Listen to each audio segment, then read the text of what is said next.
Hello and welcome to Mabina TV. This is home of Providence Conservatism, where I advocate for a fine balance between individual creative genius excellence as afforded by capitalism and society excellence as afforded by equality of opportunity. So in essence, I'm calling for capitalism with a human first, that is capitalism with a human first. So now this is Africa perspectives, and in Africa perspectives, I'm asking why don't African presidents obey term limits? That is, why don't African presidents obey term limits? So of course, I think the underlying theory of presidential term limits is that it is better to truncate the rule of a saint than elongate the reign of a despot. That it is better to truncate the rule of a saint than elongate the reign of a despot, as Idi Amin did, or in the case of a saint such as Nelson Mandela did. So I think you have African presidents such as Alassane Ouattara, who came to power on the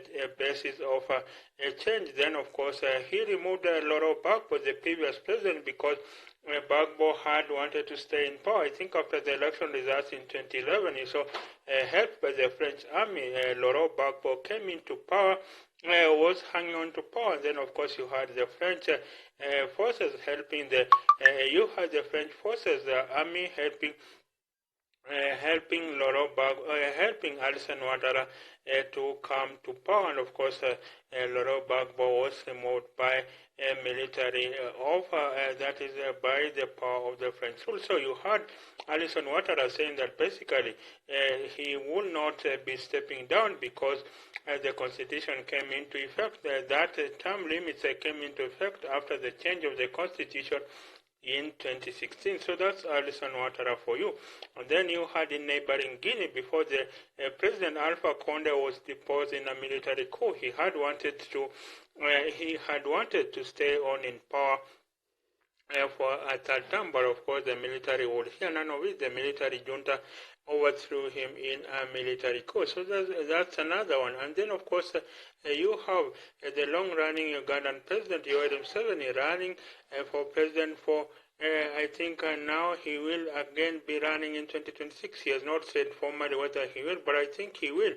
And remember, Yoweri Museveni, on capturing power in 1986, remember Yoweri Museveni, on capturing power in 1986, said that the problem with African leaders was overstaying in power. That is, the problem with African leaders was overstaying in power. And I think I think really the same Museveni now sees no one else to lead Uganda. And of course, he told his main opposition leader, by then, of course, right now, the main opposition leader is Bobi Wine, Robert Chagulani, but of course at that time the main opposition leader was Kizza Besigye. So you had Yoweri Museveni telling him basically that if you want to take this power, then you must go to the forest as I did. You had Museveni saying that if you want to take this power, you must go to the forest as I did. That was Yoweri Museveni telling Kizza Besigye. And then you have in Eritrea, Ezra Afwerki has been in power since 1993,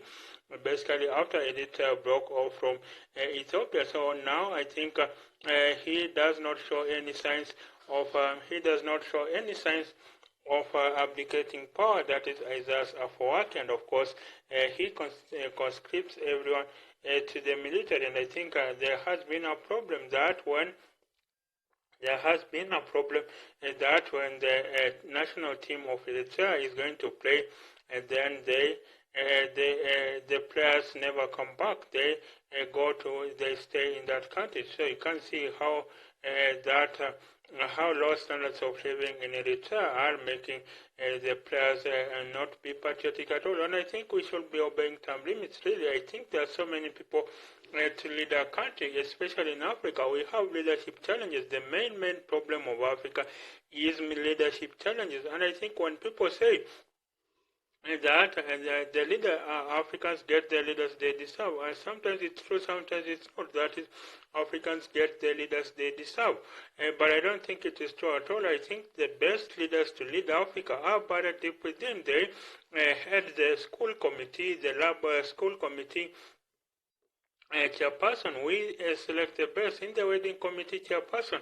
We select the best in the burial committee chairperson. We select the best in the cattle dip chairperson, cattle dip committee chairperson, we select the best part. Why is it that when it comes to national leadership, then we elect absolute morons? We elect people who rob us in broad daylight. And I think none of the African leaders is invested in the growth and prosperity of Africa. I think the present leaders today, they are sellouts. They are basically sellers, and I think they are selling off Africa to former Western colonizers. And I think now Africans have two enemies. So you have the Western colonizers who don't look like us.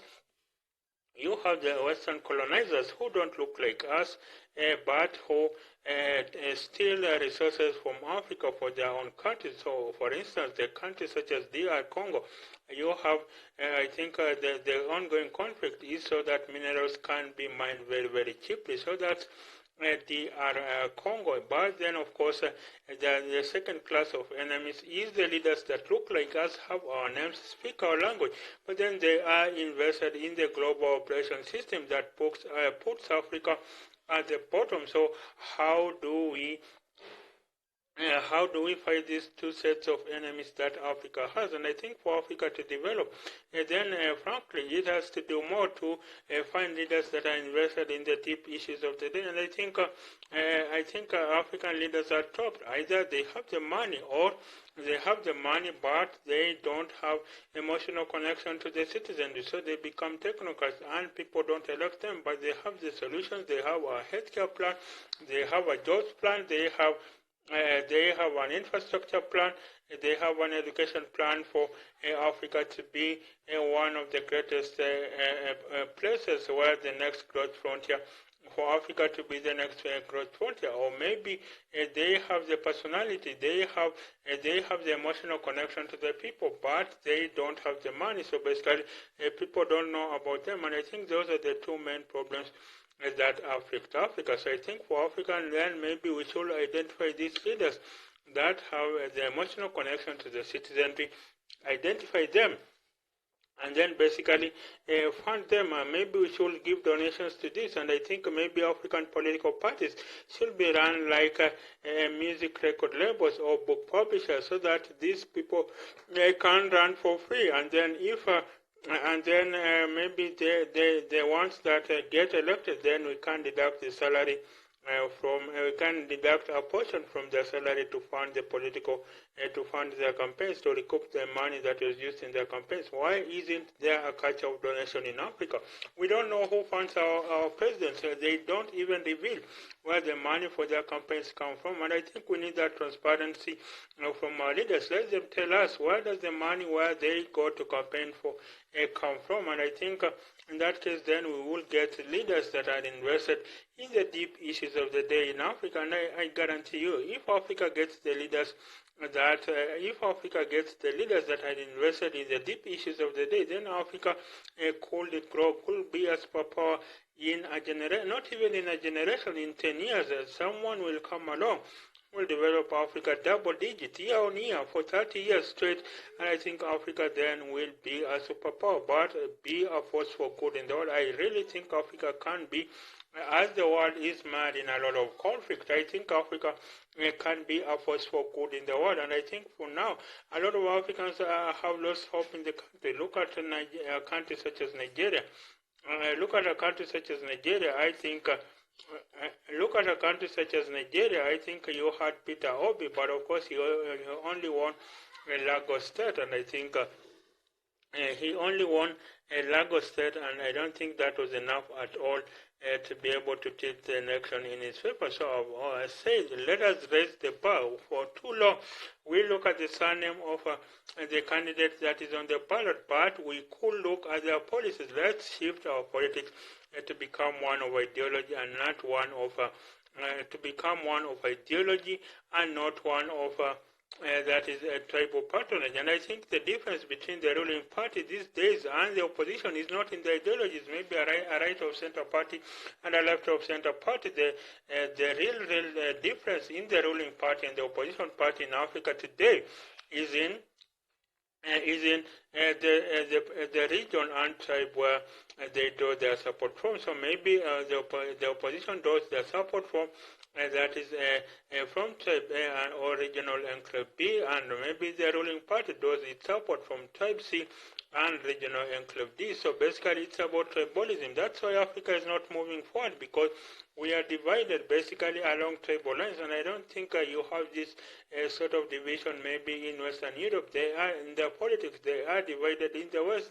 What divides them is the ideologies, but I think for African countries, what divides them is their tribal inclination, and this helps us put absolute morons in office. We have absolute morons that are put in our political offices. There are not people that are invested in the deep issues of the day. So for now, I think let's just, for now, I think let's abandon tribal inclinations. And I think the tragedy today is that the voting patterns of the university professor and his cousin, illiterate cousin in the village, is exactly the same. That is exactly the same. That is the tribal inclination of the candidate, the surname of the candidate, and that is why maybe for the Zambian American economist, Dr. Dambisa Moore says that voters should take a civic test and only those who pass get to vote. So basically that is the view favored by Dr. Dambisa Moore, that voters should take a civic test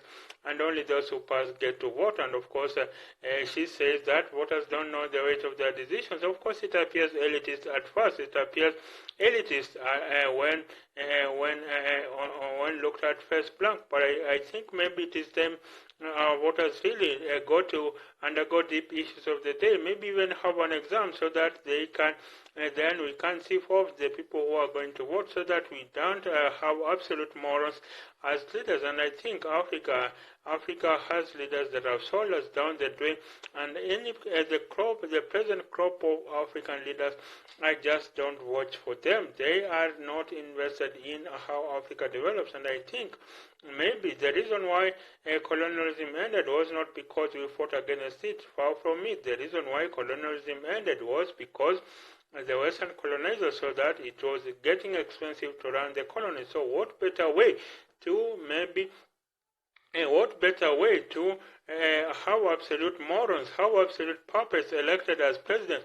And then of course you have, and then what happens then? Then you get them to be puppets so that resources will be channeled, so that resources will be channeled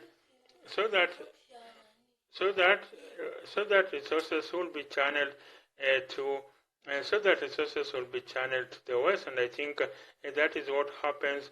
And I think no country in Africa has the potential to be a superpower. And that is why we need to stand up. We need these presidents to obey term limits so that they know there are other people to lead Africa, not just themselves. And maybe this is why business leaders need to come to the fore. This is why business leaders need to come to the fore. And I think you heard the Zimbabwe's richest man, Steve Masiwa, paying a doctor's salary in his country in Zimbabwe. But I don't think this is a good approach at all. I think Steve Masiwa, what he could have done then is to what Steve Masiwa could have done is to maybe sponsor a political candidate that was maybe more was more attuned to the needs of Zimbabwe, so that they could be invested in the deep issues of Zimbabwe, and then of course get elected, and then transform the public service in Zimbabwe so that they can get the employees to be paid a good salary. It was not a good idea for him to be paying doctor's salary. That is excusing the mismanagement of that is Emerson Mnangagwa, the Zimbabwean president, of course, who came to power after the military overthrow of the former President Robert Mugabe. So I think for now, African leaders have to obey term limits and know that basically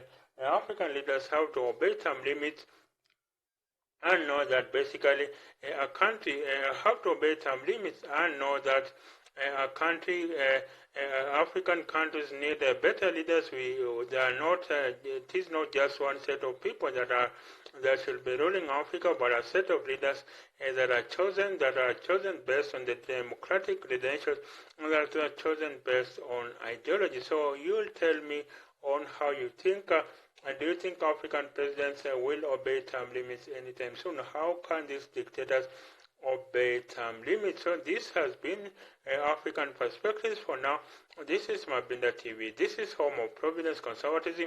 I advocate for a fine balance between individual creative genius excellence as afforded by capitalism and society excellence as afforded by equality of opportunity. So in essence, I'm calling for capitalism with a human first, that is capitalism with a human first.